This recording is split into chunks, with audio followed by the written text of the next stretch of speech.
Today I want to talk to you about something that is absolutely crucial for your personal and professional growth. And that is the importance of stepping out of your comfort zone. Now let me ask you this. Have you ever felt like you were stuck in a rut? Like you were just going through the motions day in and day out? Maybe you're comfortable, but you're not really growing or achieving anything new.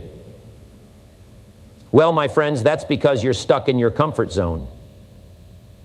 You see, our comfort zone is a place where we feel safe and secure. It's where we know what to expect and we feel in control. But here's the thing, growth and success don't happen in our comfort zone. They happen when we step out of it. Think about it like this. When you were a baby, you were comfortable crawling around on all fours. But did you stay there? No, you took a risk and you stood up. And then you took another risk and you took your first steps. And now you're walking and running and doing all sorts of amazing things. But if you had stayed in your comfort zone of crawling, you wouldn't have experienced all of those amazing things. The same goes for your personal and professional growth. If you want to achieve new heights and reach your full potential, you have to be willing to step out of your comfort zone and take risks. That's where the magic happens. Now, I know it can be scary to step out of your comfort zone. It means facing the unknown and taking on new challenges. But here's the thing. Nothing great ever came from staying in your comfort zone. All of the successful people you admire, they didn't get to where they are by playing it safe. They took risks, they faced their fears, and they stepped out of their comfort zone. And let me tell you, it's not just about achieving success. Stepping out of your comfort zone also allows you to learn and grow as a person. When you try new things and take on new challenges, you discover new strengths and abilities that you never knew you had. And that, my friends, is truly empowering. Now, I want to make something clear. Stepping out of your comfort zone doesn't mean being reckless or taking unnecessary risks. It means being willing to try new things and push yourself outside of your comfort zone in a calculated and strategic way. And the more you do it, the more comfortable you will become with being uncomfortable. And that, my friends, is where real growth and success happen. So how can you start stepping out of your comfort zone? Well, it's all about taking small steps and building up your courage and confidence. Here are a few tips to get you started. 1, identify your fears. The first step to overcoming your fears is to identify them. What is it that you're afraid of? Is it public speaking? Trying something new? Once you know your fears, you can start working on overcoming them. 2, set small goals. Instead of jumping into something completely outside of your comfort zone, start small. Set achievable goals that push you just a little bit outside of your comfort zone. Each time you achieve a goal, you'll gain confidence to take on bigger challenges. 3, embrace failure. Stepping out of your comfort zone means taking risks, and sometimes those risks may not pay off, but that's okay. Embrace failure as a learning opportunity and use it to grow and improve. 4, surround yourself with supportive people. Having a strong support system can make all the difference when stepping out of your comfort zone. Surround yourself with people who believe in you and will encourage you to take risks and try new things. Nothing great ever comes from staying in your comfort zone. It's only when we step out of it that we can truly grow and achieve our full potential. You see, most people spend their lives trying to avoid discomfort. They try to create a life of ease and comfort. But what they don't realize is that by doing so, they are limiting their growth and potential. Let me ask you this. Have you ever heard of a butterfly? Of course you have. But have you ever stopped to think about how a butterfly comes to be? A butterfly starts its life as a small, uncomfortable caterpillar. But through the discomfort of breaking out of its cocoon, it transforms into a beautiful butterfly. Without that discomfort, it would never reach its full potential. In the same way, we as humans must embrace discomfort in order to grow and reach our full potential. We must be willing to step outside of our comfort zone and try new things.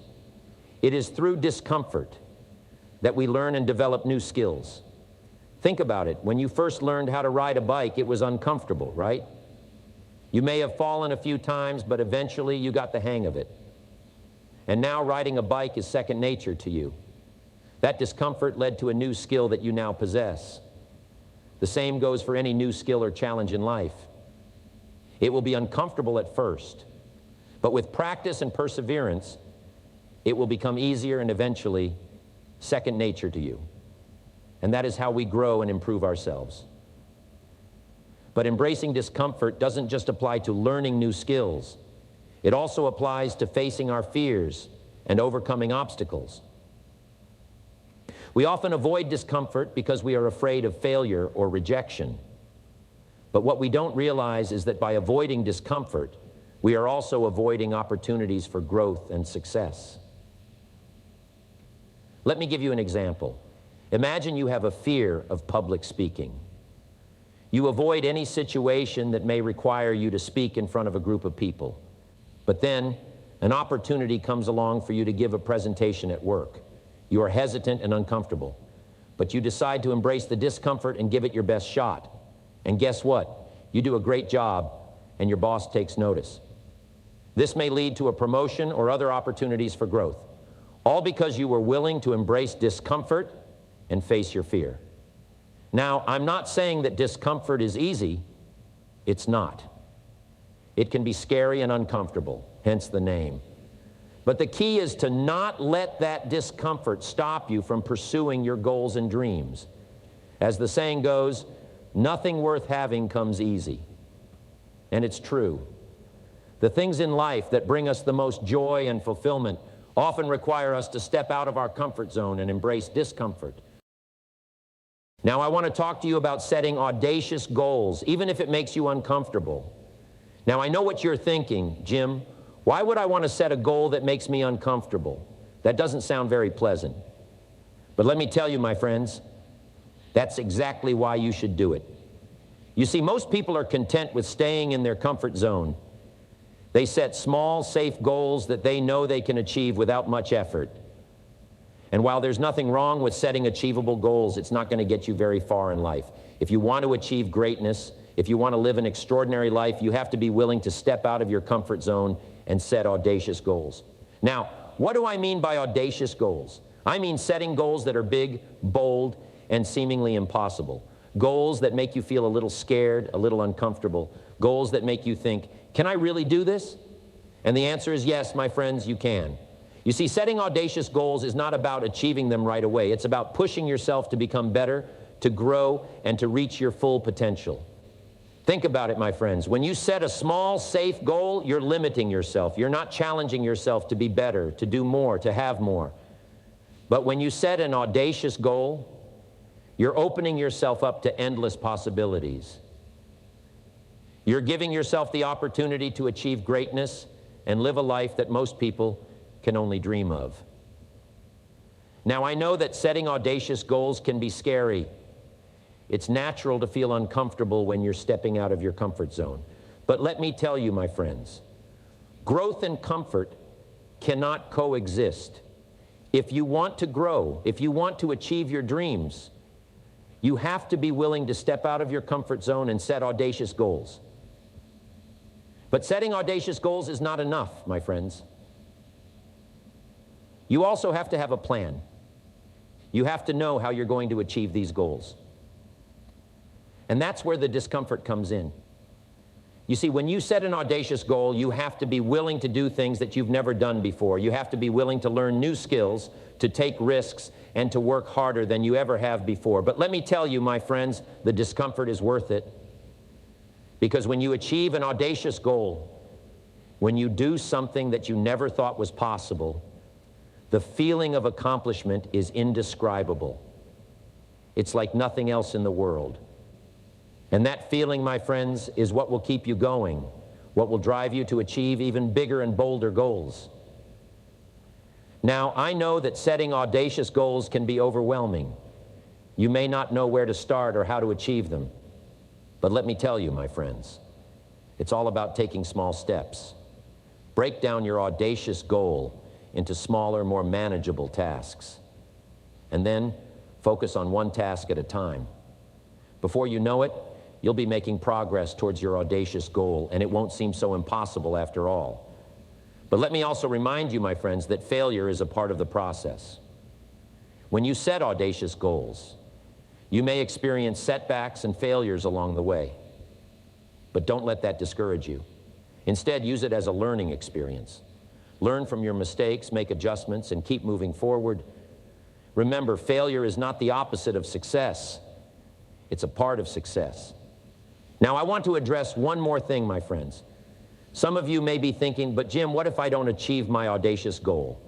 Won't I just be disappointed? And my answer to that is no. You see, even if you don't achieve your audacious goal, you will have grown and learned so much along the way. You will have pushed yourself to new limits and become a better version of yourself. And that, my friends, is a success in itself. Let's talk about a topic that many people shy away from and try to avoid at all costs, and that's failure. Yes, you heard me right, failure. Now, I know what you might be thinking. Why would I want to learn from failure? It's something I want to forget and move on from. But let me tell you, my friends, that failure is not something to fear, but rather it is something to embrace and learn from. You see, failure is not the opposite of success, it is a part of success. In fact, I would argue that failure is a necessary ingredient for success.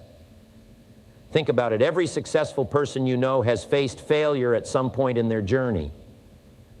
But what sets them apart from others is that they didn't let failure stop them. They used it as a stepping stone towards their success. Now, I'm not saying that failure is easy or pleasant. It can be painful, discouraging, and even embarrassing. But here's the thing. Failure is not the end. It's just a temporary setback. It's only when we let failure defeat us and stop us from moving forward that it becomes a permanent failure. As the great Thomas Edison once said, "I have not failed. I've just found 10,000 ways that won't work." He didn't let failure stop him from achieving his goal of inventing the light bulb, and neither should we. So how can we learn from failure? The first step is to change our mindset. Instead of seeing failure as a negative thing, see it as an opportunity to learn and grow. Failure is a great teacher. It shows us what we need to improve on, what doesn't work, and what we can do differently next time. As the saying goes, failing is not falling down, it's refusing to get up. So, my friends, let's get up and learn from our failures. The second step is to take responsibility for our failures. It's easy to blame others or make excuses when we fail. But the truth is, we are responsible for our own actions and decisions. We must take ownership of our failures and learn from them. As the great motivational speaker Les Brown once said, accept responsibility for your life. Know that it is you who will get you where you want to go, no one else. The third step is to use failure as motivation. When we fail, it's natural to feel discouraged and want to give up. But instead of letting failure defeat us, we should use it as motivation to do better. Use it as fuel to work harder, smarter, and more determined towards our goals. As the saying goes, success is not final, failure is not fatal. It is the courage to continue that counts. The fourth step is to keep trying. Failure is not a one-time thing. It's a part of the journey towards success. We may fail multiple times before we achieve our goals, but that's okay.